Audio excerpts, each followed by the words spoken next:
लाहौर का मौसम शदीद शदीद धुंधीला और फोगीला, ये देखिए।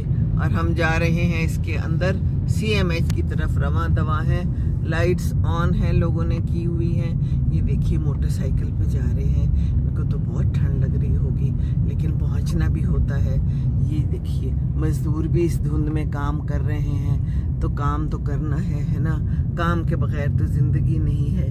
ये देखिए कैसे सारे दरख्त भी खड़े हैं धुंध में, और यहाँ पर एक रिक्शा वाला भी खड़ा है। ये है जनाब सुबह सुबह लाहौर का मंजर।